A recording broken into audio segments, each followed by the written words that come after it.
नमस्कार विद्यार्थी मित्रांनो, मी Rohini madam, IIT computer Pandharpur.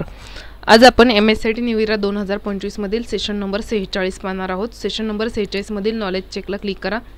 याच्यामध्ये फक्त नॉलेज चेक आणि एंड टेस्ट आहे। स्टार्ट करा।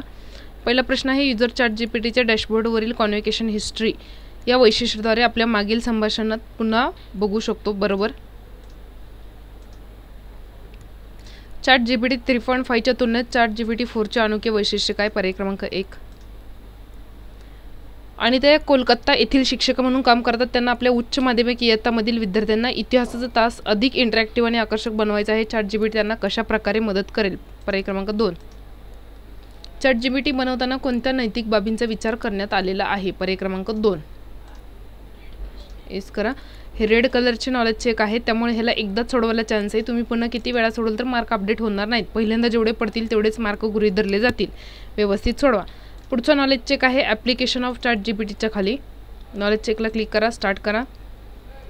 चांगले प्रतिसाद मिळवण्यासाठी ChatGPT बरोबर केलेल्या संभाषणात कशाचा समावेश केला पाहिजे? पर्याय क्रमांक 4। ChatGPTला वापरकर्त्याचे इनपुट कसे समजतात? पर्याय क्रमांक 3। ChatGPTद्वारे मिळालेल्या सेंटिमेंट ॲनालिसिसचा वापर व्यवसाय कशा प्रकारे वापरून घेऊ शकतात? पर्याय क्रमांक 3।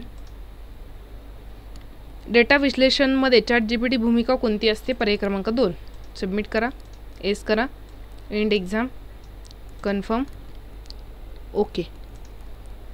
तसेच जे विद्यार्थी मित्र चॅनलवरती नवीन आहेत, चॅनल सबस्क्राईब करा, व्हिडिओ लाईक करा व तुमच्या मित्रांना व्हिडिओ शेअर करा आणि बेल आयकॉनवरती क्लिक करा, जेणेकरून नवीन व्हिडिओचे नोटिफिकेशन्स मिळत राहतील।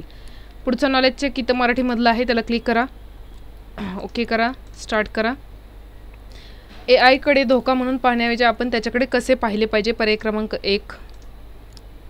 ChatGPTच्या विकसित होण्याच्या सर्जनशील आणि व्यावसायिक प्रकल्पांमधील त्याच्या भूमिकेवर कसा परिणाम होतो? पर्याय क्रमांक 3 पर्याय क्रमांक 3 आहे।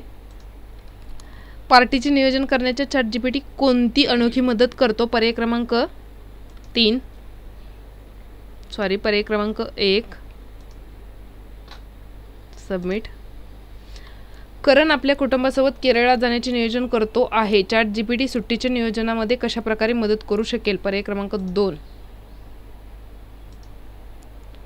SIM करा। एंड एक्झाम टाईप करा। कन्फर्म। ओके।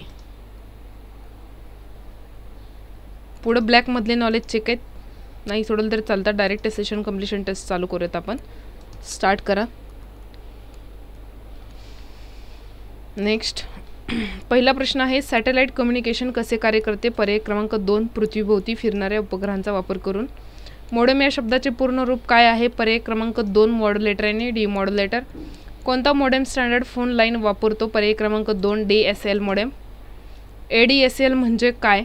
पर्याय क्रमांक 2 asymmetric digital subscriber line.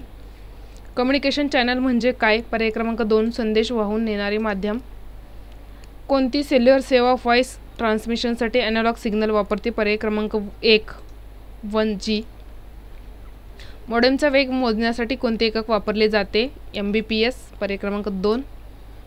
Satellite कम्युनिकेशनचा मुख्य दोष काय आहे? खराब हवामानामुळे व्यत्यय। पर्याय क्रमांक 3। मॉडेमचा उच्च ट्रान्सफर दर काय सूचित करतो? पर्याय क्रमांक 2 वेगवान डेटा ट्रान्समिशन। दुय्यम स्टोरेज म्हणजे काय? पर्याय क्रमांक 4 कायमस्वरूपी डेटा स्टोरेज। इथे आपला नॉलेज चेक संपलेला आहे। तसेच 46 नंबरचा सेशन पण आपला इथे संपतो। पुढील व्हिडिओमध्ये आपण सेशन नंबर 47 पाहणार आहोत। तोपर्यंत आपण थांबूयात। धन्यवाद।